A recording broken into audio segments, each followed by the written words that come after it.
Click the link in the description for your free Amsoil catalog.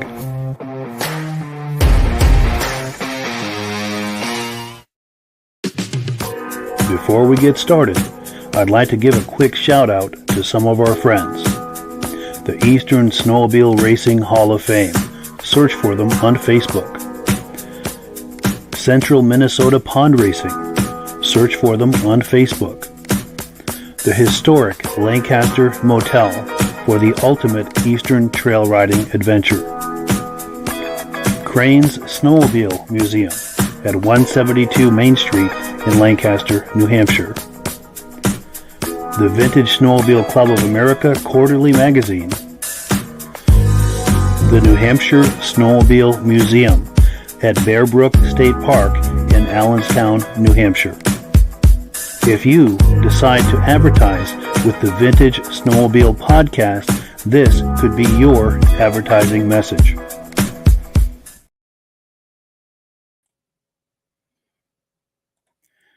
Well, good evening and welcome to the podcast. I'm really glad you're here.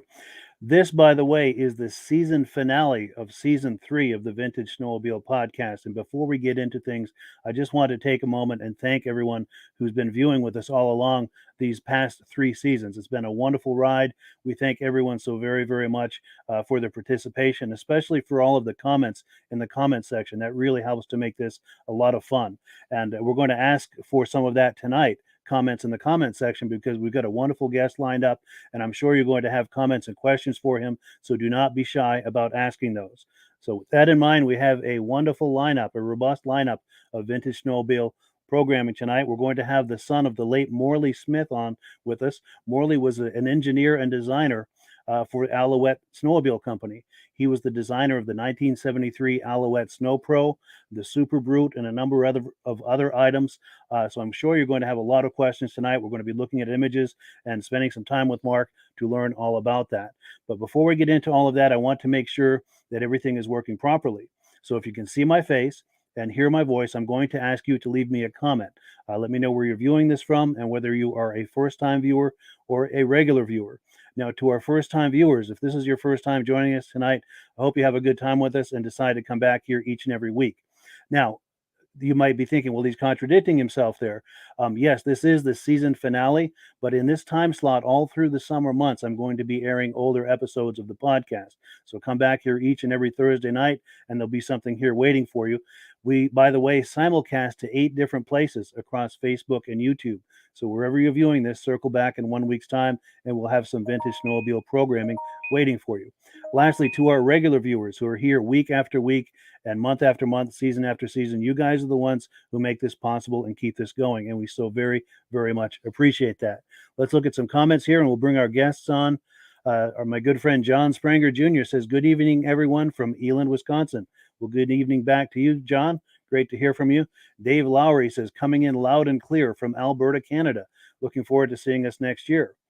Cool deal. David from Alaska Railroad, a good friend of this podcast, says, "Good evening." And to Mike and podcast friends, coming in great. Going to miss the sled podcast. We're going to miss doing it too, but we'll have something even more special for you in October when we do it. Pick it up again. We get someone on Facebook saying, "Loud and clear from Sudbury, Ontario." Our good friends and regular viewers, Stacy and Art Fosler, say, "Hey, Mike, sounds good from Platkill, New York. We are regular viewers." Stephen Burdick, haven't seen you on here in a while, but love to have you here. Looking forward to the Alouette information. Wonderful. So we've got some people who are excited to see what we're going to be doing here tonight.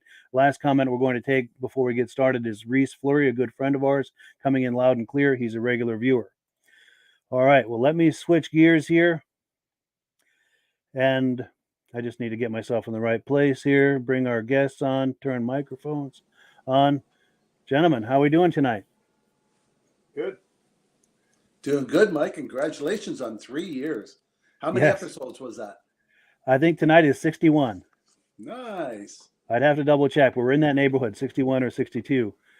And of course, in the center of the screen, we've got Mark Smith. Mark's father, Morley Smith, was an engineer at Alouette back in the day, designed some very historic and iconic sleds. Mark, can we put you on the spot and allow you to introduce yourself and tell us a little bit about what we might be looking at tonight? Well, what we're going to be seeing is some of the one of the race sleds that he designed. That we're going to see Sno Pro. We'll see a little bit of the Super Brute, and we'll see a couple other things that he worked on when he was engaged with Alouette. Wonderful, wonderful. Well, let me get where I need to be here to start looking at images. It just takes a moment because I'm doing this in a way that's a little different than I typically do. And of course, the computer is taking a moment to load. But I'm going to, while we're waiting for this to catch up with us, I'm going to encourage our viewers, if you're fans of the Alouette brand, please leave comments and questions for us in the comment section. Mark, where was Alouette made? Montreal, Quebec. They had how many years? I only knew two facilities. I don't know all the facilities, but they had one time, the first facility that I knew was located up near the Garment District of Montreal, and then the second facility was located down in Point St. Charles. What years were Alouettes? From the mid-'60s, the mid-'70s. And then after my father was no longer involved, I really don't know what happened to the company. It was sold and then went to, I think Rupp Industries had it for a while, and I'm not sure what they did with it. We're looking there as there's the 440 Sno Pro. For sure. And your father was the designer of this. Do I have that correct? Correct. Yeah. That's if you know my father's designs, you can tell right away from the hood. If you look at not all of his other designs, but the angular shapes of it, you can see it in the taxi that I designed. You can see it in the Montreal Metro. You can see it in versatile tractors. It's his look, that's for sure. You'll see it further when we look at the Super Boot. It gives it a real good idea of sort of his design. He had a real distinctive flair. And if I understand from reading the information about him, he also designed some of the Metro Railroad cars, some subway cars in Montreal back in the early 60s, I think. Is that correct? That's actually how my parents ended up in Montreal. My parents were in university, Syracuse University, in upstate New York, and their senior year, they were friends with another couple from Montreal, and my father was on his way to, he was supposed to go out to Detroit and work for Ford. He was going to start designing small parts for Ford, door handles, window rollers, all the little things that give the first year designers. And in the spring of his senior year, he went to Montreal with a friend of his, just for the fun of it. His friend was going back to interview and look for a job. My father was already set; he was going to go to Detroit, and he arrived in Montreal, and they had a good time and went to some cocktail parties. And my father met a gentleman there who was bidding on the Montreal Metro, and said, "I think I got a good chance to get it, but I don't have anybody to design it. And if I get it, would you be interested?" And he got the job. My father, Mr. Guino got the job. My father then got the job to design the Montreal Metro, the Metro cars. And my parents, it was going to be, okay, we're going to put the Detroit plan on hold for 2 years. This is going to be a 2-year job in Montreal, and we'll continue our life back in the United States when this is done. Well, obviously, it went for a little bit more than 2 years, and obviously, and after the Metro came Man in His World, and then was the Alouettes and Versatile Tractors and the LRC train, and then he ended up designing a car, a purpose-built taxi. So to make a long story short, that 2-year stay ended up being 60 some odd years, and my parents never left. They, wow. In fact, when they arrived in Canada, they got an apartment.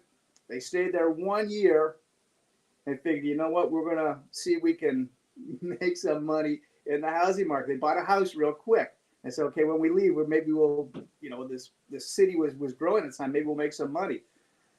Anyway, they stayed in that house for about 25 years. Then they moved about 3 miles away, and that's the house that they ended up pretty much dying in. So, wow, yeah, that's wild. Isn't there a saying out there that says life is what happens while you're making other plans?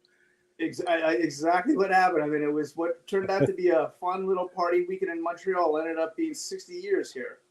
Wow, that's amazing. And it sounds like, for all intents and purposes, it was a wonderful ride, that 60 years. Oh, my parents cannot complain. I wish I had a life like they had. So sure, it's that's nice. Very cool. Well, now that I have this photo album open, let's click through some of these images, and I'll just start clicking. And then as you have stories and anecdotes to go with them, please share them with us. okay. Okay, so what we're looking at there that's the Sno Pro. But what they're in the process of doing is they're making a plug, and what a plug is the representation of the final form, and from this plug, they're going to make a mold. They will take the reverse of the mold, and that's what they will then build the fiberglass part inside of. So what you're seeing here is probably past the design and prototyping phase. Now they're into the plug phase. So the design at this point has been frozen. They've decided on what the shape is going to be, and now they're physically actually making the plug for the mold. Nice. I think we have a couple more shots of it too. Yeah, you see them. Yeah, that's my father on the left in his wild and crazy hippie days, I guess you could call it, that beard stash. Nice. I'm not sure who he's working with, but yeah, they're kind of in the shadows there. Yeah. And here's a little closer look of it. Yeah. You can, as I said, it's unfortunate people don't know my father's designs, but you can start to see the beginning of it right here in this nose of the Sno Pro. You can start to see all of his sort of characteristics that will carry on later in life and in the rest of his designs. Nice. So he had some truly unique design sensibility, so to speak. And here we go. Here's the finished hood.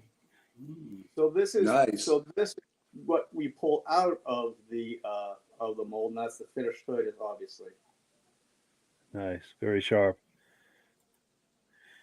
And here's the finished sled. And that is a sharp looking sled. I have to say the lines on that are very beautiful.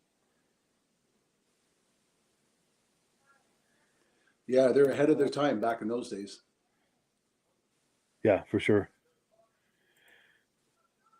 And this must be applying the decals or the painting the letters, or No, that's absolutely a decal.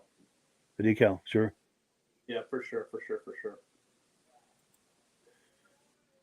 See them applying the hood. See this along their assembly line of in the race shop. Because this, I looked at these. I looked at these slides beforehand, and unfortunately we don't have a lot of great photos of the production facilities, but we do have a fair number of the racing section. So maybe the crowd, Sure. this crowd will be more interested in the racing section than the production slides.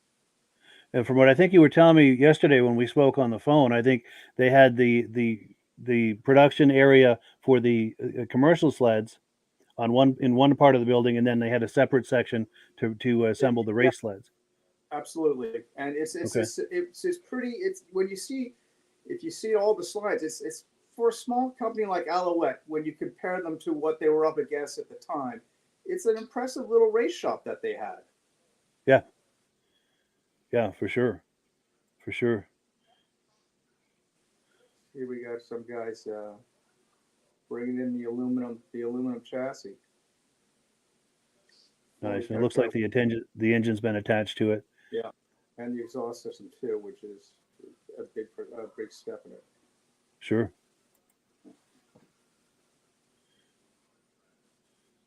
I think that's a stage photo for the Sure. cameraman. Sure. It did the trick, though. It tells the story. Sure. Here's another angle. You got a better view now of the aluminum, tunnel and complete tunnel chassis. Yes.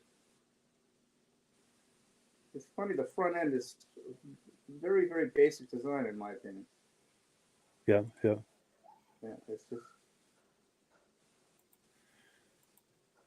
But interesting the ways that the skis stick out on the outside of the hood. Yes. Yeah. Here's some assembly. And I don't think these are in chronological order because this one, the engine's not in it yet. Sure. But it's just kind of a look at the sled. That we're probably going more backward than anything. But the suspensions, the rear suspensions, it looks like.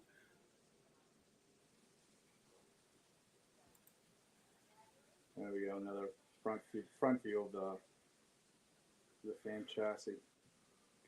And it's neat to get an inside look at the production facility. Go ahead, what? Yeah, what my father, I remember telling me that these guys were pretty good with aluminum.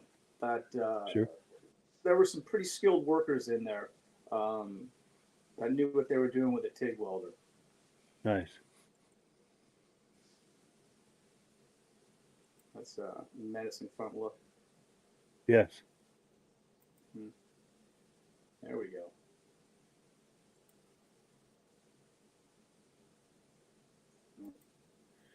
Here we go. And I think that's the last of the slides of the Sno Pro.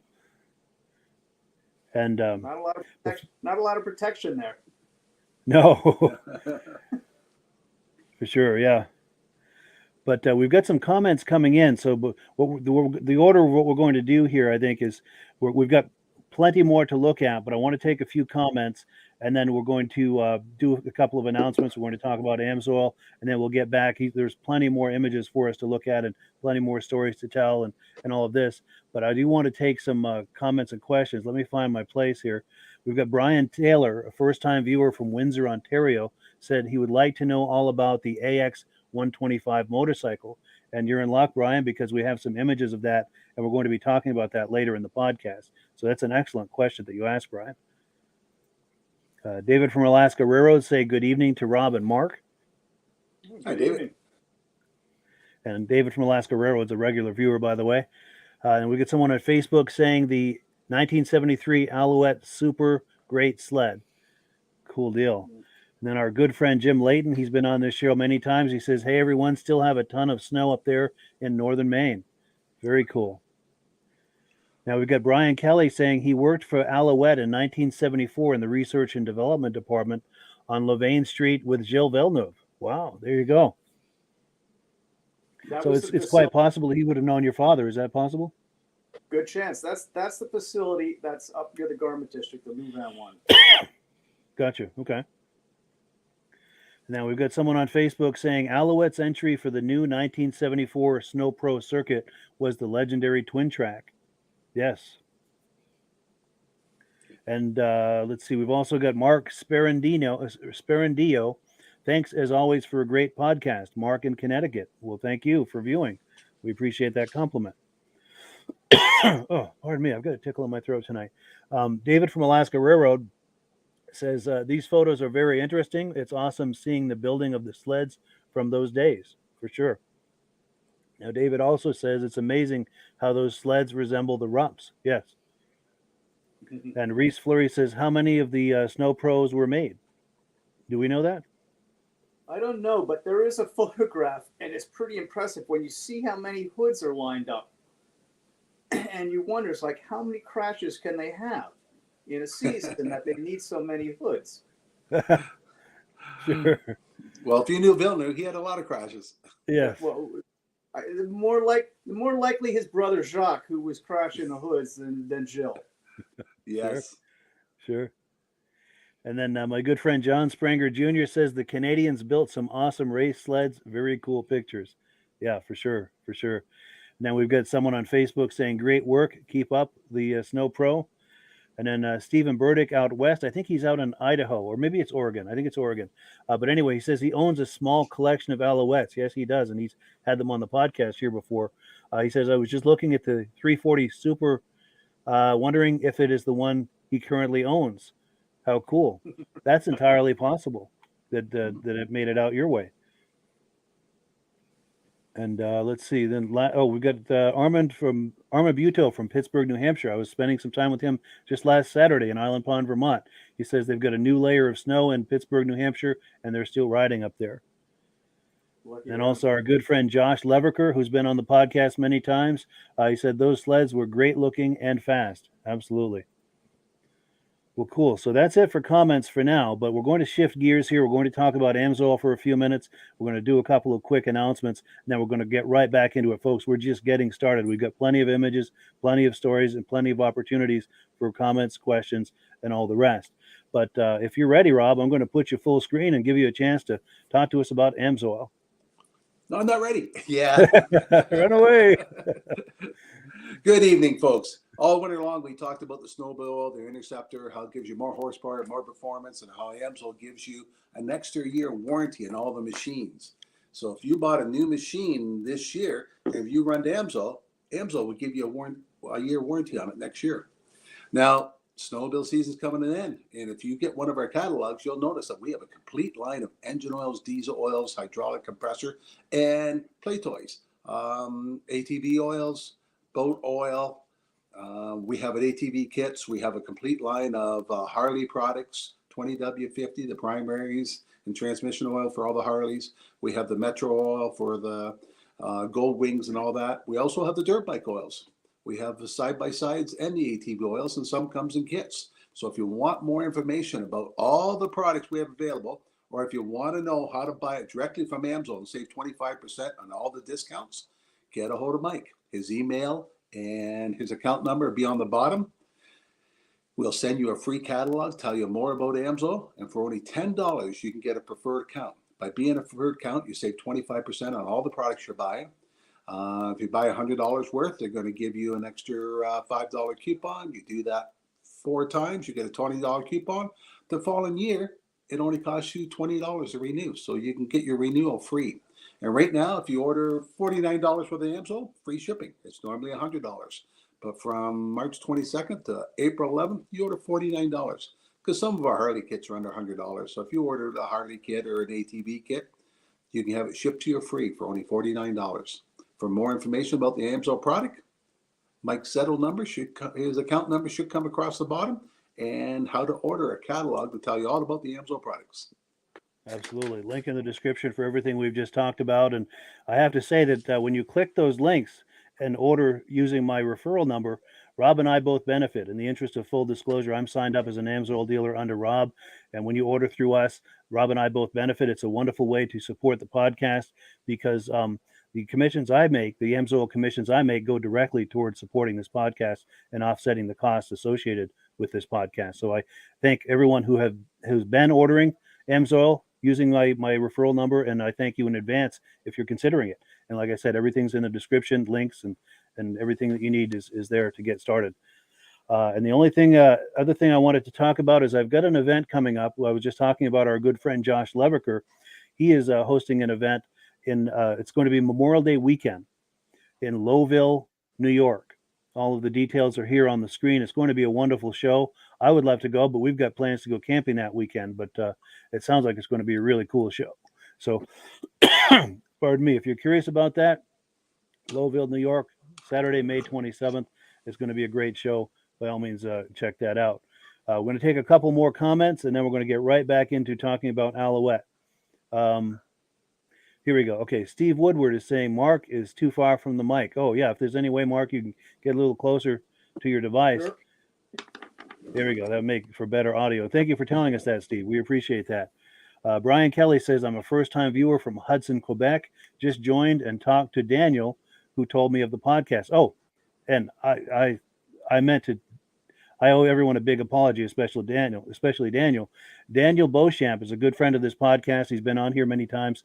Daniel is the one who introduced us to Mark. So I need to give a big shout out and a big thank you to Daniel Beauchamp for making this all possible. So yeah, and I apologize for forgetting about that. But I'm glad we caught up with that and we've got that straightened out. Reese Fleury says, cannot wait for that show. And I think Reese Fleury lives out in that area. So he'll be going to that show in Lowville. Well, cool. So I'm going to switch gears here. Going to get a different folder open. And in a moment, I'm going to be popping the Super Brute on the screen, and we can start talking about that. It just takes a few clicks here to make this happen. And there we go. Yeah, Mark, take it away. Any comments about the Super Brute? Well, it looks familiar. I've ridden one of those several times. We still have one. We still have one. That's nice. It hasn't been ridden in a while, but it brings back memories. That was my father's last design for Alouette, and it was probably in my opinion, probably his best of all the sleds that he did. And it's a lot of innovation in that sled. Well, with the unique, the turning headlight was really the most innovative feature of that sled. For sure. And we see it again in the factory. Yamaha Phaser copied that, eh? Yes. Yeah. Well, in fairness, my father didn't come up with that idea off the top of his head. He stole that from Citroën cars with their headlights that follow the steering wheel. That's where he got the concept from. Sure, and he translated that into something that could happen on a snowmobile. Exactly. Nice. Which still a lot of innovation involved there. So, yeah, to take that from a car to a snowmobile, there's a lot of innovation that had to happen there. Well, just putting the two and two together is, looking at the Citroën and saying, "Hey, I can do that with a snowmobile." Is a pretty nifty connection. For sure. And if I understand the materials you sent me, I think they came to me through Dan, but I think there was a 10-year copyright or trademark or something on that concept, and once that expired, then Yamaha picked it up. Do I understand that correctly? I don't think that Yamaha waited. I think that what happened was that Alouette, after it had changed hands and went to Rupp and whatnot, I don't think Yamaha was concerned that anybody was going to go after them, that they just took the idea and ran with it. True, yeah. True, I think that the Phaser comes out before 10 years after this. I think the Phaser's inside the 10 years. Yeah, I think you're right, because the Phaser, 83-ish, give or take? Yeah, 82 maybe. 82, yeah, I think you're right. So that would have been well inside 10 years. Yeah, absolutely. Good point. And here are the gauge clusters. Right, and that is the gauge cluster for the Super Brute. What you don't see is there's another piece that goes around it that has the handlebars on it. That's so that is actually part of the Super Brute. Yeah, nice. Here's a close-up of what we've been talking about. Mm-hmm. An even closer look. Yeah, Oh, prototype. Yeah. That's just a prototype of what it will look like in the end. It's just, Nice. Again, inside the factory.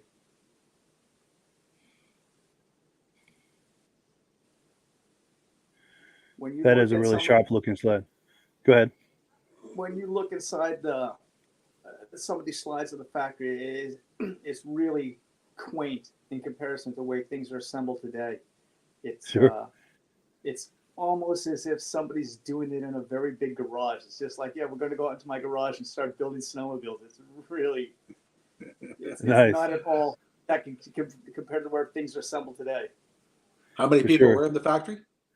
I'm not sure how many were there, but it wasn't massive. That's for sure. Wow. And you're right. I'm sure today everything's all computerized and automated, and yeah, I'm sure the production is done very differently today. I mean, there wasn't any moving assembly line. Everything was moved by hand. It was like, okay, we're going to slide the sled from here to the next assembly point. It was literally just, pick it up with an overhead crane or roll it on a dolly. Wow. That's cool. There we go on the outside photo. Nice. So that's all of the slides we have for the Super Brew, but we've got a ton of comments coming in here. Let's go back and check those out here. I think this was the last one okay. So here we go. Someone on Facebook is saying, unlike the 1974 Sno Pro twin track Alouettes, several 173 Alouette Supers were built as they were not exclusive to the factory team. That must be why there were so many hoods. Good point. Yes. Yes. And then our friend Stephen Burdick is saying, interesting, the hood is missing the vents. Huh. You're right. You're supposed to have vents right at the front there. I didn't even notice it. Yeah, I didn't either. But of course, Stephen is probably in his man cave standing next to one and comparing that to the images he's seeing on the screen. That's a cool position to be watching this from. Tell him to send us a picture of his.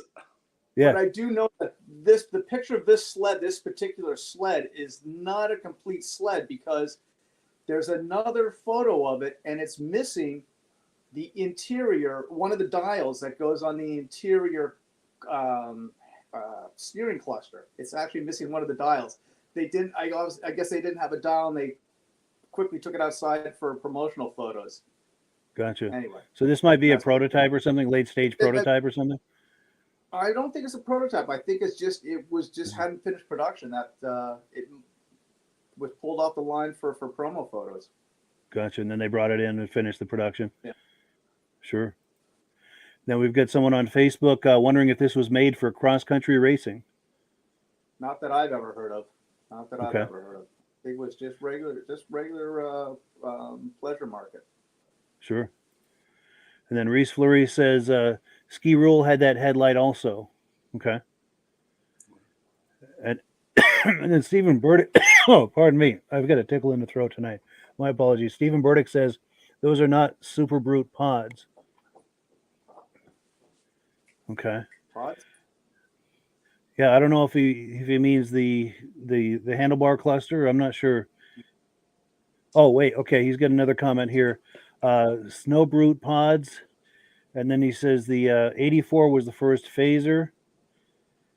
He says the exhaust hole is different on the production sleds. And then David from Alaska Railroad says, I've never seen a front suspension like that. He's got a question for Mark. How did that coilover shock setup work compared to a regular leaf spring sled? Well, they work, but in comparison to modern sleds, they're terrible. Sure. They're horrible. We've come a long way, yeah. I mean, as I said, I haven't ridden that sled in a long time, but I do ride a 1988 Yamaha Enticer 340 long track, and that when we got that sled, that felt much more modern than this sled, and it wasn't. That's what 13 years older in 88 versus 75, and the Yamaha Enticer now feels like an antique compared to modern sleds. So this is you get what you get for 1975. For sure, for sure.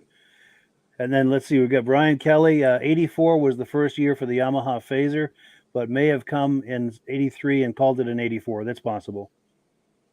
And then Stephen Burdick says also the hand grabs on the rear of the tunnels are missing too.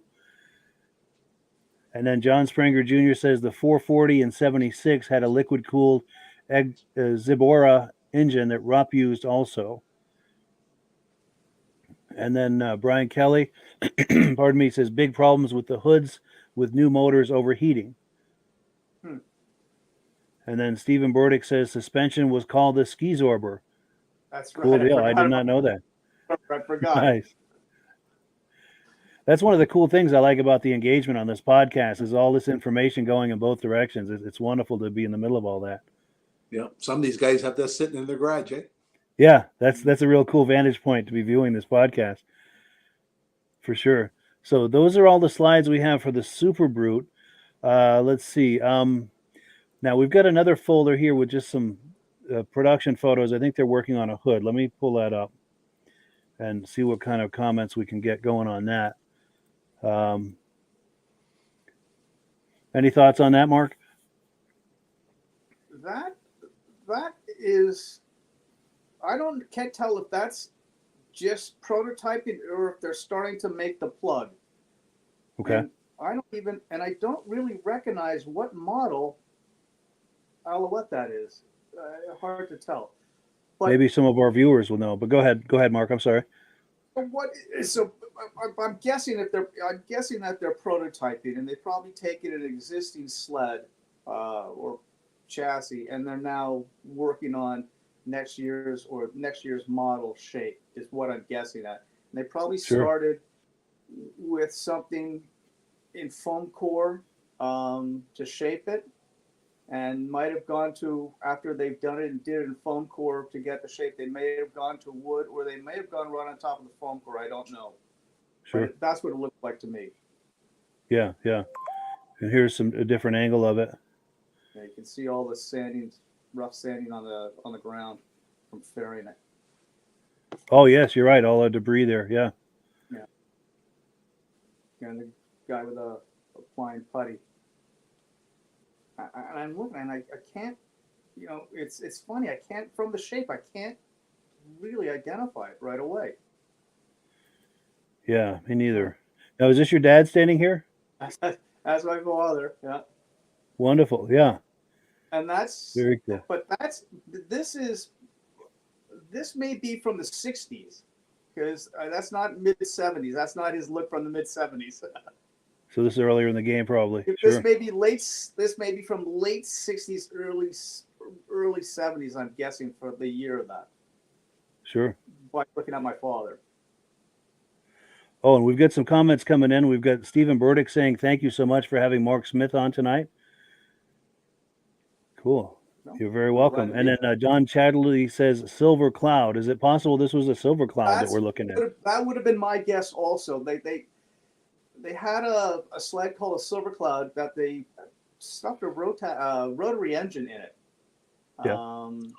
And I don't know how well that did. I never rode one, so I can't tell you how well they worked or even how well they sold. I mean, I don't really know what happened to the Silver Cloud.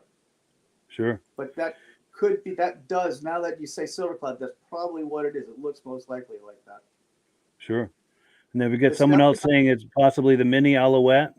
No, it's not. Definitely not the mini Brute. It's definitely not. Okay. It's too big. Too big for the. Yeah. And then Reese Fleur is saying the Brute maybe, but it doesn't sound like it. And then he says, Stephen Burdick says, I don't think that machine was ever built. He said, check out the different Skizorber. Let me go back through these images here. And the gas tank doesn't seem right neither. Like, you're going to open a vent at the front to fill the gas tank? And what engine? And the other thing is, what engine is there? Is that you see it doesn't look right, but Stephen Burdick may be right. It may never have been produced. Yeah, it's possible. It's just some experimentation there. Exactly. You don't know. I mean, you design these things, and the client may say, "Yeah, I don't like it. Try again. Just give me something else." Yeah, sure. And then we've got Josh Levicker says it almost looks like a Mercury Sno Pro hood. That's true. Let me get a better angle. A little bit, yeah. Very similar lines and dimensions. Yeah, I see where you're going with that. And then we've got Josh Levicker is probably standing next to a Mercury Sno Pro. I know he owns one, so that's cool. Hopefully, I'm assuming most people watching this are in their man cave, maybe even sitting on a vintage snowmobile as they're viewing this, maybe on the cell phone, which is a real cool thing. Stephen Burdick says he owns a Silver Cloud and it's not a Silver Cloud. Okay, cool. And then it's cool. We've got collectors of these things. Go ahead, Mark. What? Can we find out how that Silver Cloud works? Did it perform with that rotary engine or not? I have no idea. I've never ever heard any feedback on the Silver Cloud. Good question. Maybe someone will know. And then Stephen Burdick says the engine looks like a Sox SA2 340 or 440. Reese Fleury says it is a Sox. Mark Sperandio says it looks like a Sox twin. And David from Alaska Railroad says kind of looks to say like a Sox on the engine. Oh, and yeah, there was some lettering on the engine. Let me see if I can. Yeah, could that be Sox? Yes, it is. Now that I get my face on the screen, yeah, it says Sox. Yeah, yeah, good call. Yeah, this is very cool. I love this feedback and this kind of exchange we're having. It's a little community all hanging out, and we're just exchanging ideas and ideas and information here. So let's see. We've got another folder. Now I've got some random images. This is a more recent image of your dad. I think this was taken in 2019 at a vintage snowmobile event. And that image on that shirt that he has there, I believe he designed that sled. Do I understand that correctly? Correct. That's the famed twin track. That's the one that Villeneuve drove to fame and glory. Nice. That's cool. And immortalized on a T-shirt, no less. Very cool. And again, this is your dad in 2019. Go ahead. And my brother, my parents passed just recently. My brother got the T-shirt. I didn't get it. He quickly grabbed it. Sure. Who got the twin track? I still have that for now. Nice. Nice. That's cool. And then we've got some random images, black and whites. These must be publicity photos of some Alouettes back in the day. I have no idea who any of those people are. But I've seen that photo several times. I think they use that quite often. Yeah, I could picture that in a magazine ad or something back in the day. And this is on the production line, I believe. See, now that hood looks similar to the hood that we were just looking at. Yeah. Good point. Maybe that's what it is. What is that? Possible, yeah. That and there's some lettering on the tunnel. It says 440, and then I can't make out what it says to the left of the 440. Right, I'm circling with the mouse. I don't know if wait. Can you see me circling it with the mouse? Yeah, I can't read it. Yeah, I can't either, even with my face on the screen. Old bogey suspension. It may be a snow duster. Possibly, yeah. And then another angle. Is this a different sled?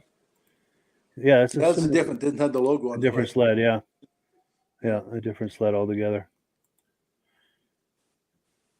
Nice lines on those sleds. I don't know what model that is, but that's not a bad looking sled. No. There's the Mini Brute. There's the Mini, yep. Yes, yeah. That was, when we were little kids, that was a lot of fun. Oh, I can imagine. So when you were a little kid, you were riding one of these? Well, we didn't have one, but every once in a while, my father would bring it home for the weekend. And every neighborhood kid would come swarming over. Yeah. The Mini Brute's here this weekend.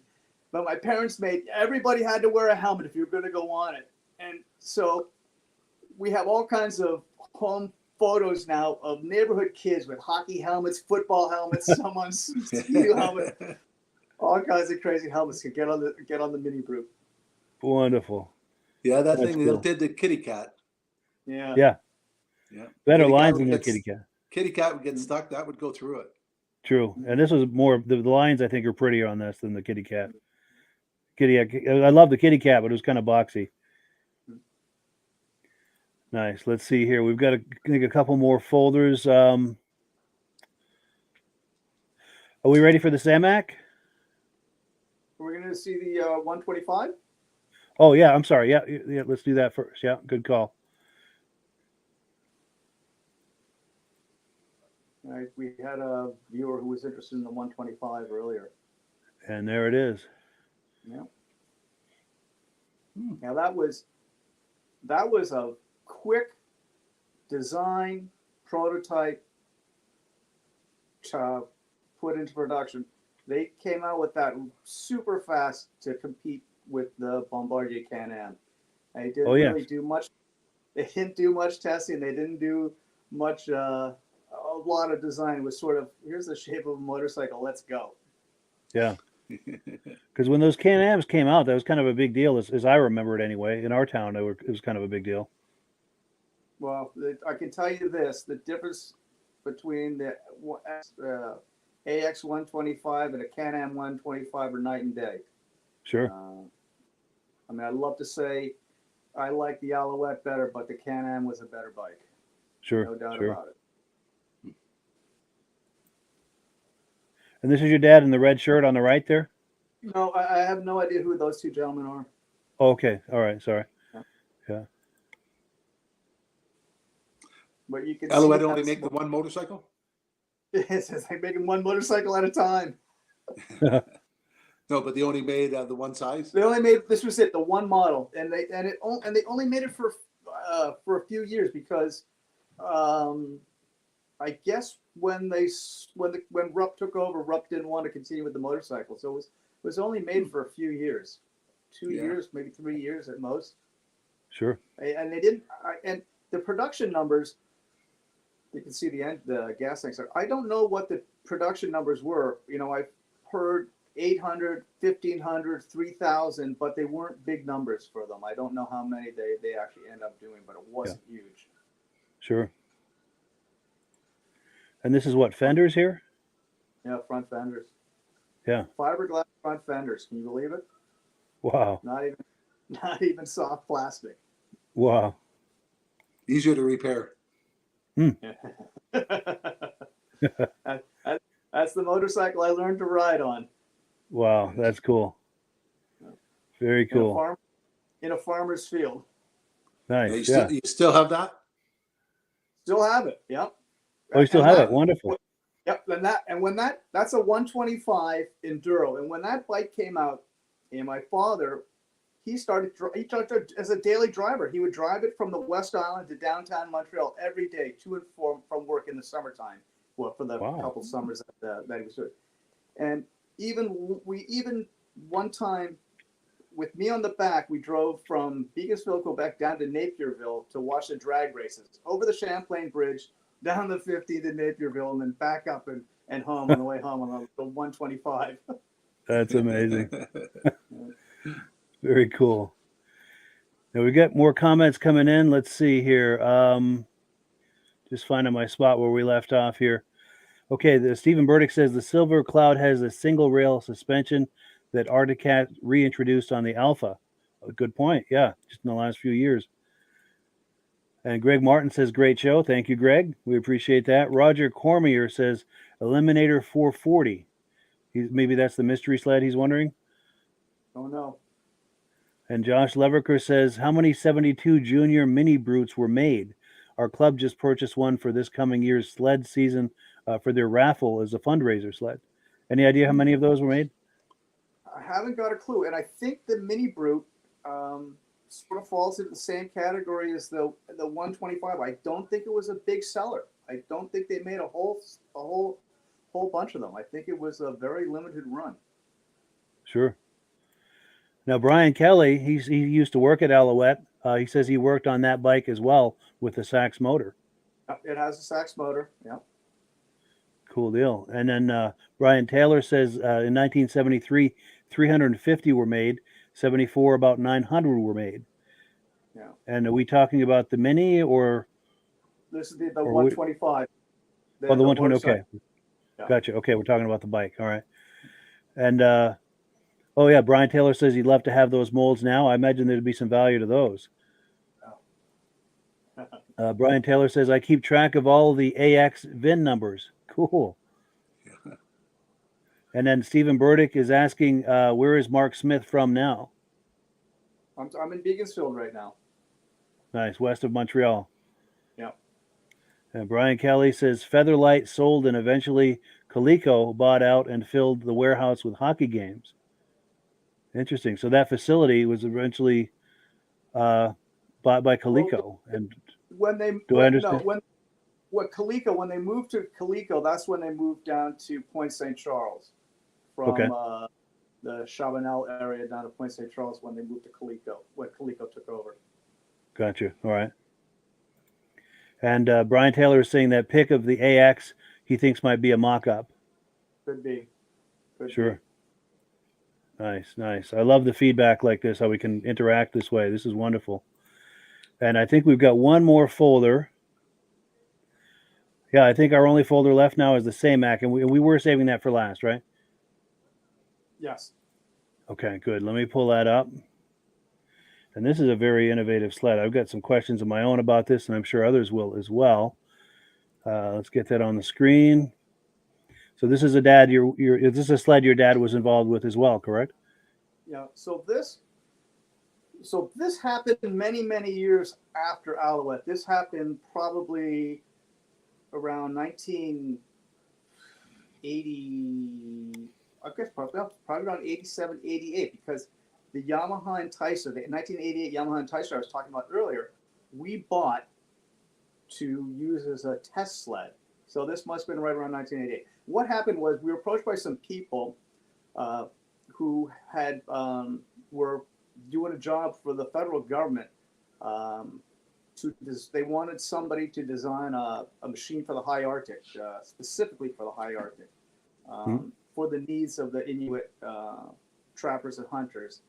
And so we did some research, and they told us sort of the things that they wanted. Obviously, it was a long track that was they needed. They wanted a high wind chill to protect themselves from the from the long rides. Wide stance. They wanted a trailer hitch on the back. They had to have a rack that carry 2 5-gallon jerry cans. So the rack on the back of that fits 2 5-gallons perfectly. And they had to be able to haul a Comatic, one of their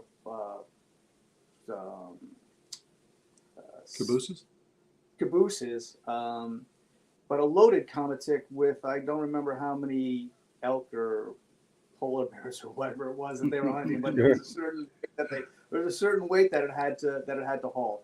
And anyway, so for big game, for big game, for elk and caribou and whatnot. And so this was the result, and it worked. It worked very, very well.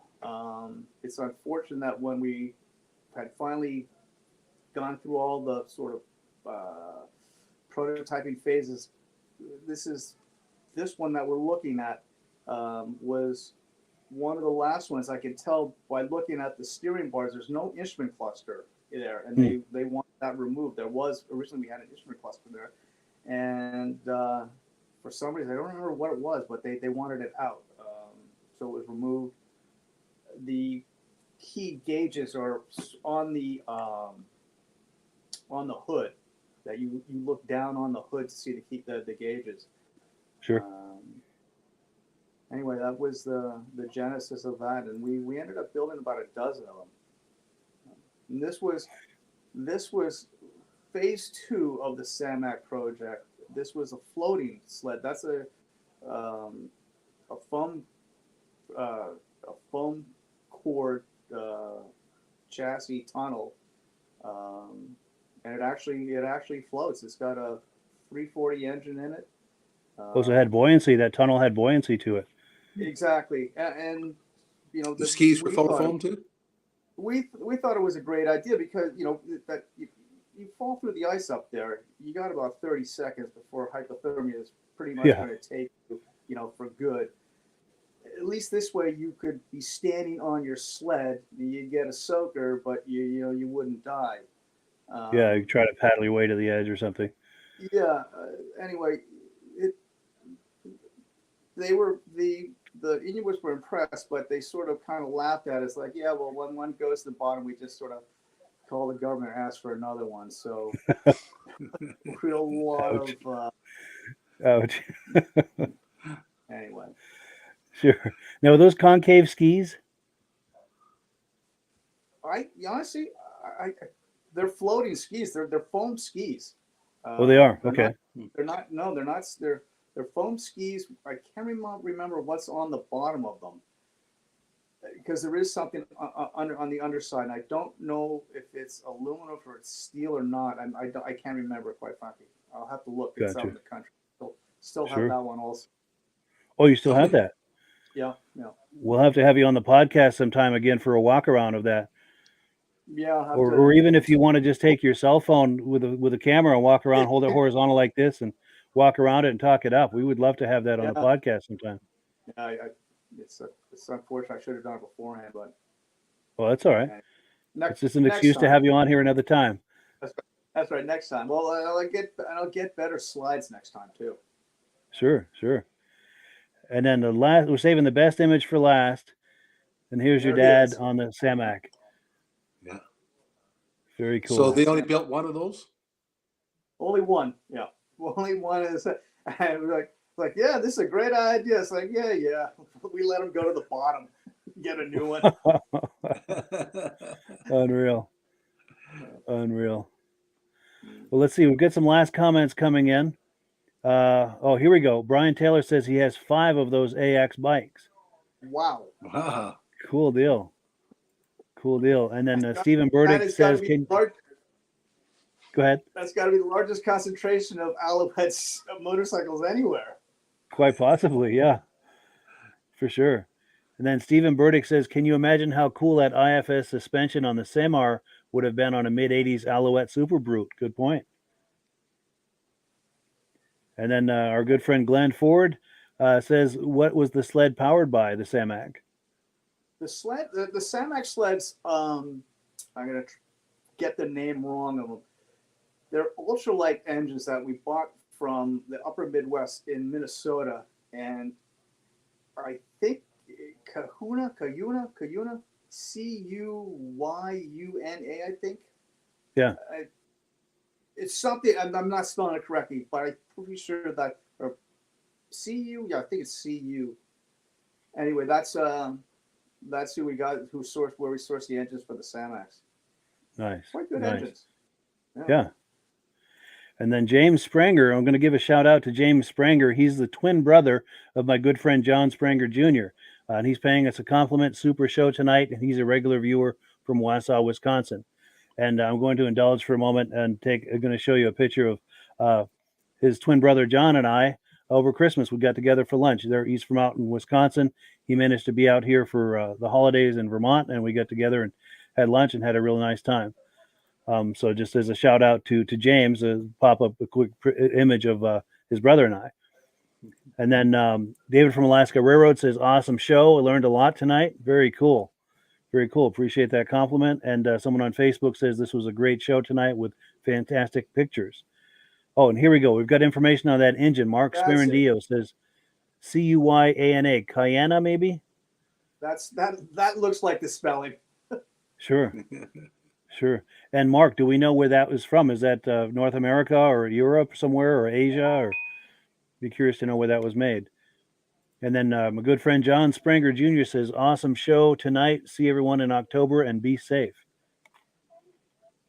Cool deal. Well, we'll see. We'll give it another minute here and see if Mark comes up with an answer as to where that engine might be made, the origins of that engine. But we are going to wind down the podcast. It's the top of the hour, and we are winding down our 3rd season. We've been doing this podcast for 3 years now, and we've managed to build up a loyal following, and I thank you guys so very much for that. Thank you also to Rob for being a regular on here each and every week. and for Mark coming on and all the viewers. It's been a wonderful 3 years, and I hope we can keep going as many years as that in the future, and hopefully more, with any luck at all. And over the summer, we're going to try to come up with some more innovative things to bring to you. Let's see, we've got Stacy and Art Fosler saying great show tonight. Cool deal. And Stacy. Oh yes, our mascot. Oh, she's sleeping. Oh, she's sleeping. Come here, Uh-oh. Come here. Give me a girl. And let's see. She is. There we go. Let me put you full screen. Say hello, Daisy. Daisy May. Or Daisy Lou, right? Daisy Lou. Yes. Yeah. She likes to sleep on my feet. Nice. The Great show's show, Mike. mascot. And you do a great job putting the events on. Well, thank you so much. Oh, we've got some Hope you answers have a great coming in. summer. So, We'll see you Reese Wednesday Fleury. nights. Yes, Wednesday. Yes, in fact, yeah, we do a muscle car podcast every Wednesday night. Be sure and join us for that. Links in the description. And Reese Fleury says the Cayenne was later a J-Lo. And we've got some more information about the Cayenne. Is from Scorpion in Crosby, Minnesota, according to Roger Cormier. Wonderful. Oh, and here we got a flood of comments coming in here. David from Alaska Railroad says there's Daisy Lou. And Mark says Massey had a Cayenne in them later years, if he remembers right. Massey Ferguson must be the ski whiz. Yeah. And Stephen Burdick says great pictures that represent the history of one of the great sled companies back in the day. Thanks for sharing.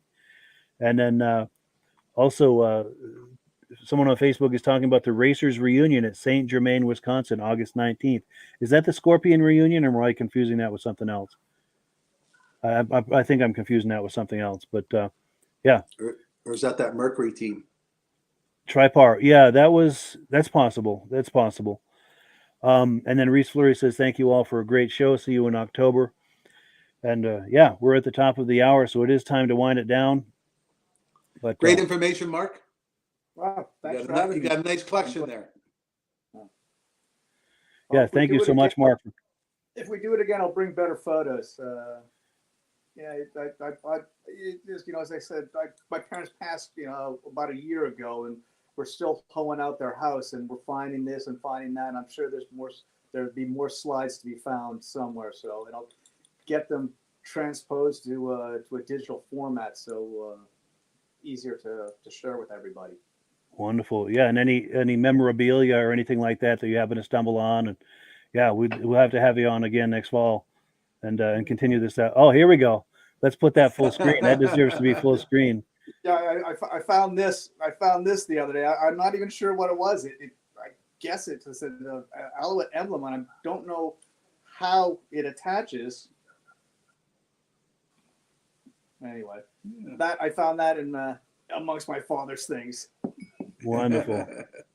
Very cool. And it's wonderful that we have the ability with this podcast to try to keep that alive, and honor that and celebrate that. But wonderful. Well, cool. Any final words, anyone? Any parting thoughts before we wrap up the season? Well, thank you for having me. Great information, Mark. And Mike, thanks for everything you did all winter. Yes, likewise. Thank you so much. And Roger Cormier, it's a great job. Keep it up. Lots of neat stuff. Brian Kelly, thanks. Great show. We'll see you next time. We're at an antique show, or maybe Ormstown for sure. All right, everyone. Have a wonderful summer, and we will catch you on the other side. Last word, as always, goes to Amsoil. Have a wonderful summer, everyone. You too, Mike. Hello, everyone. This is Rob and Mike. How you doing today, Rob? I'm doing good. Mike, yourself? Very well. Thank you so much for coming on. I appreciate it. Now, today, we're going to be talking about Amsoil. And in a few moments, we're going to show you how you can get the deepest discounts, free shipping, and free gifts when you order your Amsoil products through us. But first, I'm going to ask Rob to give you a quick description of what Amsoil is and why you should consider using Amsoil products in your motorized vehicles. Thanks, Mike. Amsoil is 100% synthetic oil. Everybody uses Amsoil for a different reason. Some people like the benefits that Amsoil is warranted for 25,000 miles or 1 year. The reason we can do that is because Amsoil doesn't oxidize. It doesn't form the usual carbons, gums, sludges like petroleum oils do. That's why we can keep it in the engines longer. Petroleum oils never do wear out. They oxidize themselves. That's why they have to be changed at 3,000 kilometers. And Amsoil likes the benefit that you only have to change the oil once a year. That saves them money. Some of the people like the benefit of Amsoil is it's a slipperier type lube. By having a slipperier type lube, it cuts down friction drag. By less friction and drag, engines run 20 to 50 degrees cooler, better gas mileage. Now, AMSOIL says 25% more protection than the industry requires is in the AMSOIL bottles. My average customer gets about 10% increase in gas mileage. That's a big savings. Yeah. And by cutting down friction and drag, for every 10 degrees you cut down the friction and drag, doubles the life of the engine. So by having the engine run cooler, it makes it last longer. Some people like the benefit of the range of the AMSOIL. AMSOIL's flash point is 425 degrees, and it pours at 50 below zero. Wow. If you ever try petroleum oil when it's 10 below, it turns to honey. And in the summertime, petroleum oil thins out. And once it thins out, that's when it starts breaking down. So AMSOIL's an all-season oil, can give you better gas mileage, longer engine life, less maintenance. It ends up being cheaper over a year's time running AMSOIL than it is petroleum oils. That's amazing. That's amazing. And AMSOIL is available for pretty much any motorized vehicle, anything from lawn equipment, cars, trucks, boats, ATVs, motorcycles, snowmobiles. Yep. And a lot of people phone me up and say, well, what's the benefit of our gear loop? Exactly what I told you about the engine oil. It pours in cold weather, it runs cooler, makes the equipment last longer. And they say, well, what's the benefit of the small engine? Same thing. Makes the engine run cooler, last longer, better performance. So it saves on all the applications that AMSOIL has available. Wonderful, wonderful. So yeah, let's talk now. Hopefully this has convinced people to think about maybe joining us in the AMSOIL experience. Let's talk about some of the discounts and free shipping and how that all happens. I'm going to pop a graphic on the screen. And yeah, by all means, if you want to talk people through how this preferred customer program works. AMSOIL has a number of different programs. One of our main ones is a catalog customer, where somebody can order directly out of our catalog. If they order out of the catalog, they order $100 worth, AMSOIL will ship it right to their house. But our best program is our preferred customer. For only $10 for 6 months, you become a preferred customer, you save 25% on all the product. You order $100 worth, they're going to give you free shipping. You don't have to order a whole case. You can mix and match. Say you want 4 bottles of small engine, 7 bottles of 5W30, and a couple of gear loops. You can mix and match. You can order 1 bottle at a time if you want. There's no minimums, no maximums. By being a preferred customer, you save over 25% on all the products you're going to buy. AMSOIL sends you extra gifts, a $5 gift certificate on your birthday, $5 when you renew your account, and stuff like that. So it's a good way to save on some of the products you want to buy. For sure. Yeah, it's an incredible value. And this is the deepest level of discount that anyone can get when ordering AMSOIL. Is that correct? It is. Wonderful. So let's take people through the step-by-step experience of placing an AMSOIL order. Then that would include signing up for the preferred customer preferred customer program, so they can receive those deepest levels of discount. So let's go to the website. This is what the website's going to look like. These are some screenshots. Once you go to amsoil.com, there's a link in the description, or you can just type that into a browser, amsoil.com. This is the page you land on. At the upper corner of the page there, you see how I've circled in red. That is the link to click, the Join Now link. That will take you to the Preferred Customer Program page, where you can take advantage of all of these discounts and free shipping and everything that we've just been talking about. This is what that page looks like. In the lower right, you're going to click Join Now. This will pop up. You select the duration you'd like, whether it's 6 months or 12 months, and click Add to Cart. Now, once this pop-up goes away, you'll be back on the main page. And the upper left, you'll see where I've got that red arrow. It says Shop. Now you can start shopping for products, and on your very first order, you're going to get these discounts and the free shipping as long as it's over $100. You'll get all of these benefits right away. So once you click Shop, it's going to take you to the product page. There's different types of oils, lubricants, so on and so forth. For the benefit of this exercise we're doing now, I'm just going to click motor oil. It shows different types of motor oil. Let's click gasoline. Now this takes us to an item. It's their synthetic motor oil. And you can see the item there, and there's choices for different viscosities. But take a look at the price. Let's take a closer look. Let's zoom in. But if you've joined the preferred customer program first, you're going to automatically get the deepest levels of discount. That's what we're looking at here. You're saving $3.80 on that quart of oil. Instead of paying $16.29, you're now paying $12.49 for that quart of oil. That is the deepest level of discount you can possibly get. And then you just add the quantity that you'd like. You select any other items that you're thinking about, add them to the cart. And once you click Add to Cart for the final time, you're going to see this come up at the top of the screen. It's going to show your items and your the total that you're at so far. Pardon me. And then you just click View Cart in the upper right, and that'll take you to your cart. Take a close look here at the upper right. That blue box shows that you're getting free shipping. You're eligible for free shipping on this order because it's over $100. That little yellow box shows that you've got the preferred customer membership on your order that gives you the deepest levels of discounts for the next 6 to 12 months. And then below that, you've got the items that have been selected. For the exercise here, I selected 9 quarts of the Signature Series, but that brings us up over $100 for the free shipping. We're saving $34.20. And if you're ready to finish, you click Checkout Now, and that takes you to this screen here. If you haven't signed up with an AMSOIL account at this point, just click in the lower right to create an account, create a new account. It's going to ask you for some basic information, name and those types of things. Now let's take a closer look. You'll see this gray shaded box. This is a very important box. This is going to ask you if someone has referred you to AMSOIL. And if so, please enter my name. My name is Mike LaPierre. It's spelled right there on the screen for the correct spelling. And also the referral number, 304-555-94. That's how you make sure that Rob and I get credit for this. Now, in the interest of full disclosure, I have signed up for AMSOIL under Rob. So when you order using this referral number, Rob and I both benefit. So if you enjoy these podcasts that we're doing, this is a wonderful way to support the podcast, because when you order using this referral number, Rob and I both benefit. And the commissions I make go directly toward offsetting the cost of doing these podcasts. So I thank you in advance for that, for using my referral number. I very much appreciate it. And once you've done that, you just go into the next screen to enter your payment information, and you're done. Now, once you've placed your order that's over $100, and that order includes your AMSOIL Preferred Customer Program, you are now eligible to get a free DVD from myself. Now, this is going to be either a muscle car DVD or a vintage snowmobile DVD. Use the email address on the screen, wkspodcasts@gmail.com. Send me an email. Let me know which DVD you would like me to send you, the muscle car or the vintage snowmobile DVD, and I'll get that right out to you. As you're typing in that email, in the subject line, be sure and type in capital letters, free DVD requests, so it stands out as I'm checking my email, and we'll get that right out to you.